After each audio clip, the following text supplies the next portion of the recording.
Hi, this is Tim of the 1916 Company. Welcome and thanks for logging on. Today we have a showdown.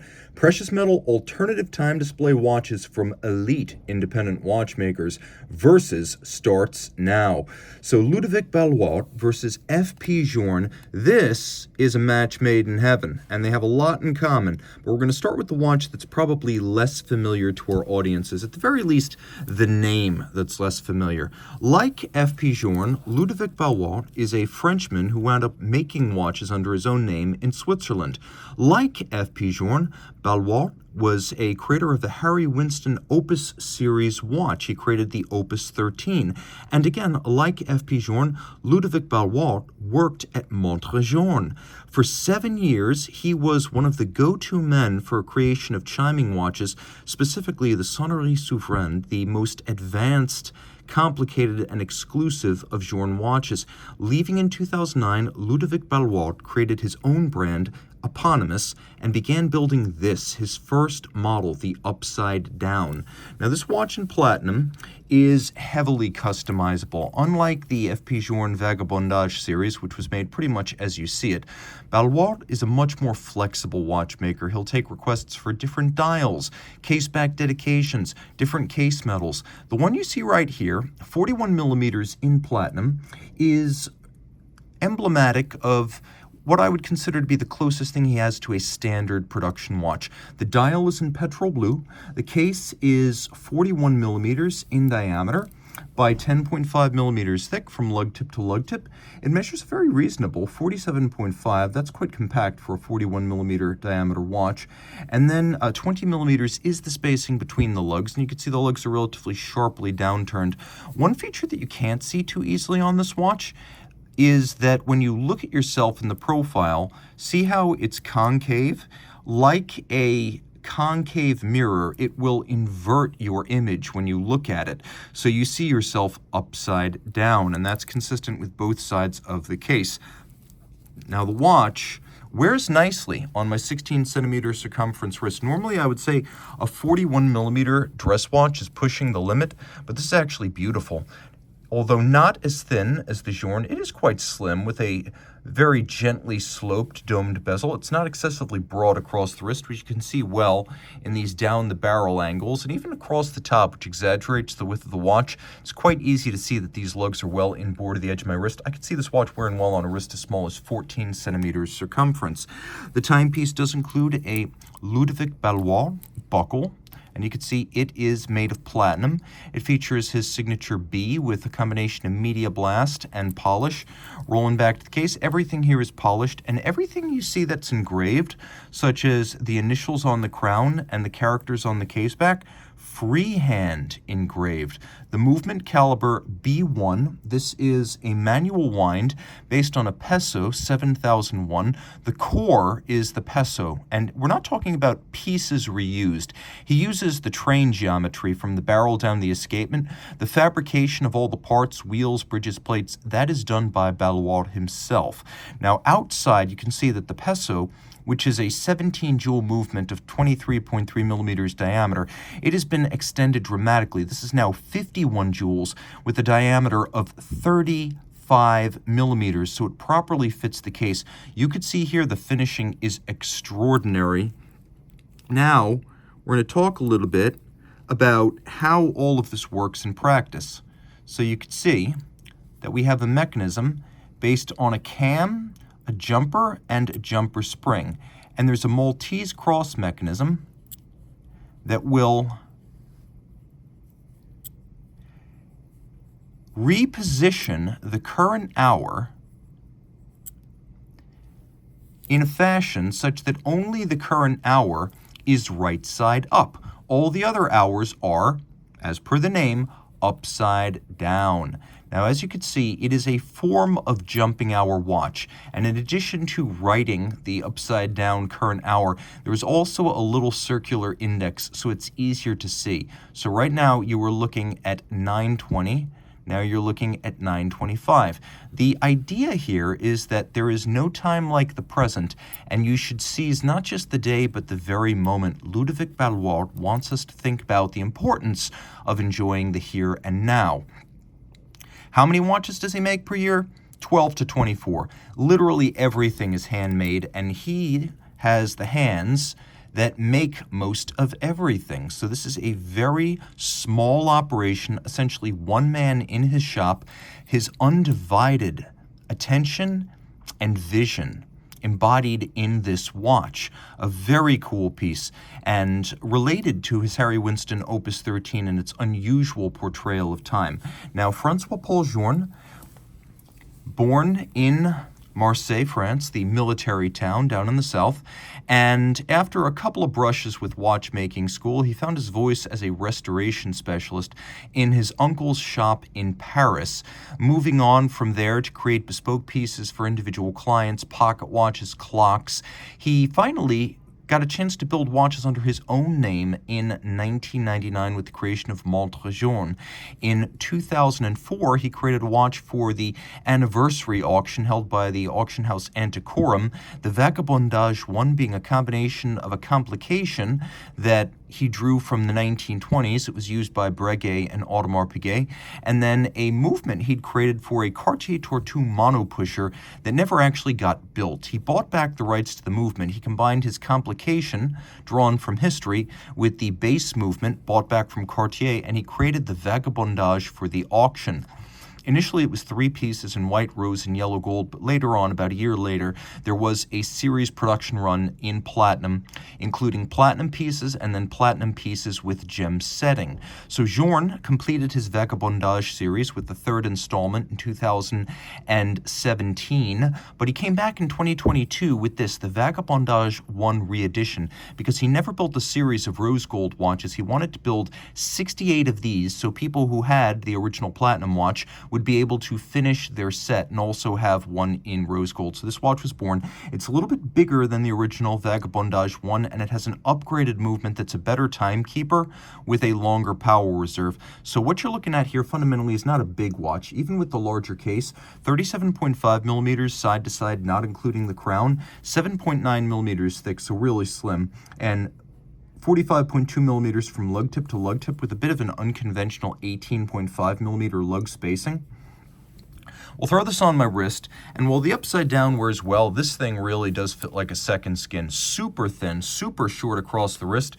It's suitable for men and it's suitable for women. It's a unisex option. It's very tidy, and you can see one of the distinctive features of the Vagabondage series. The maker's mark is not on the dial. Nowhere overtly can you see the name FP Journe, the brand Montre Jaune, or the claim that he invented or made it. And this watch will easily slide underneath a cuff.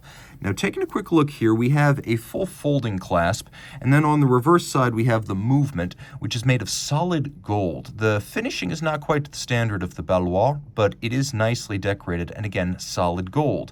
So with a dial whose surround is made of gold, a case made of gold, and a movement made of gold, it's a weighty watch. 50 hours of power reserve, and of course, twin mainspring barrels. I believe they are operating in parallel to channel maximum available torque, that is their combined torque, simultaneously to the escapement. The movement is also properly sized and shaped to fit this case, and Journe using these little pull tab spring bars. So let's talk about the advantages that the Journe has.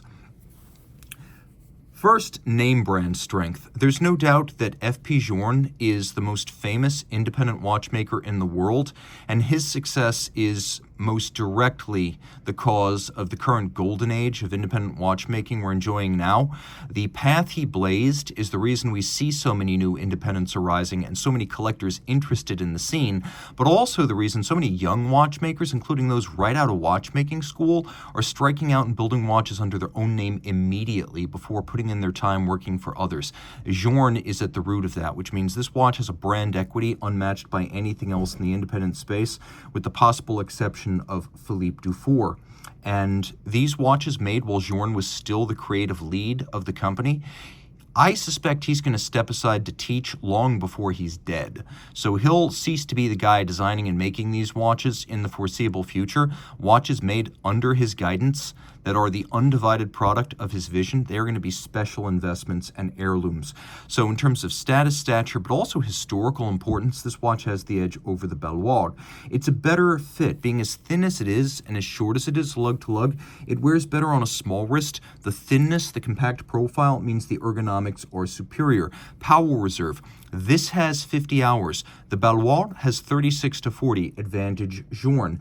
This watch has probably a better long-term serviceability, as Journe is now 20% owned by Chanel, and even when FP steps aside, you will be able to send these watches back for service and parts support forever, whereas I mentioned that Ludovic Ballouard is really a one-man shop, and there's nothing in this watch that a master watchmaker couldn't recreate or service, but the threshold of, I would say, adversity is a little bit higher because you really would need a master, possibly a master willing to fabricate parts when Ludovic is no longer around. He is a fairly young man, so that shouldn't be a concern, but it's something if you want to look at the watch as an heirloom piece with a decades-long perspective. So taking a look at the Journe one more time. Unique caliber, better fit to the case. You can see that this movement was designed for the case, both in size and shape. Whereas here, we've got the Peso architecture living in the donut hole at the center, and then we've got Ballouard's mechanism on top of it and surrounding it. So this is an adapted movement, and I don't think that affects the pedigree in any way. Remember, Vacheron was Holy Trinity despite using a Bausch that it bought elsewhere for 250 years. Ballouard made every piece of this movement himself and finished it beautifully. So it is definitely a bespoke movement, but it is not entirely a bespoke fabrication from base plate up, whereas this definitely is. So in other words, the Ballouard is original in its fabrication, but not its genesis. This is a purebred. And I would also say the full clasp, it adds some value. It is harder to drop your watch when you have a full clasp. And I would say, all things considered, this is a basis for a collection. You could collect all of the Vagabondage watches, whereas there's really only one version of the Upside Down. This could become a collector's theme. Now let's take a look at the Ballouard. Okay, so this is a watch that has a fascinating movement. We'll go over it one more time. Manual wind, 36 to 40 hours, 3 hertz beat rate, 51 joules, well over 220 parts, a Maltese cross style rotating hours system that is propelled by a cam with a jumper and a spring. Note the quality of the beveling around every edge of every part of the bridge, the solarization on ratchet wheel and crown wheel. You can also see the snailing across all the bridges, a very different look than Côte de Genève. All screw heads black polished with chamfered slots and circumference, and everything artisanally crafted and excruciatingly decorated. So while it may be Peso based, it is also more artisanally crafted. This is a truly hand-built watch by a man who works almost entirely with hand tools, the way they would have back in the 19th century, and that's worth quite a lot to me. The finish is also on a much higher plane of accomplishment than what you'll find on the Journe. The Journe's rose gold movement is visually impressive, but the actual decoration techniques are mainly mechanical, whereas this is all by hand. I would also say fully customizable. This watch is still available. So if you want a lapis dial and a rose gold case or a yellow gold case or maybe even a steel or titanium case, for money, anything's possible. And Ludovic Ballouard is far more amenable to custom requests than Journe was even when that Vagabondage was still in production. Also important, this is a watch made by a somewhat more agreeable constructor. I've met both of them, and while Journe is scholarly when he's on the topic of watchmaking, his mind and his attention wanders when he's not talking about watchmaking, and you can make of that what you will. Ludovic Ballouard is a very authentic, warm person. He embraces you with a two-handed handshake. He is fulsome with tales of his life and times, and he is a genuinely wonderful person to know beyond the scope of watchmaking. And I think you really buy the constructor when you buy this type of watch, and I think it's a little bit easier to buy into Ludovic Ballouard. I would also say that this is a more affordable watch. Pre-owned, these are about $95,000 to $100,000, assuming it's not a piece unique or something custom made. Whereas pre-owned, these are now about $300,000, so you could have 3 of these in platinum for the cost of the Journe. And while they don't appreciate a ton, they also don't depreciate a ton. Pre-owned and retail about equal for this watch. Also important, a really original time concept. The Journe complication has been used by others in the distant past, whereas this, including the mechanism underneath it, is completely an original invention of Ballouard. Very, very ingenious. Also, speaking of ingenuity, the ingenuity behind the case with its concave mirror, really cool. The fully engraved facets of the case back and the bezel, or I should say the case back and the crown, very, very neat. Also rarity. There are hundreds of vagabondage of various description, whereas I strongly suspect there's probably no more than 200 of these in existence around the world. So rarity, especially when you break them up into the subdivided dials and cases and custom requests, you're unlikely to ever see one, and probably even less likely to see one exactly like yours. So a lot to love right there. So between this watch being, in my opinion, created by someone who's a little bit easier to embrace, a more original time concept, more hand finishing exclusivity, finer finish overall, this would be my choice. I love jumping hours and I like the dynamism of this dial.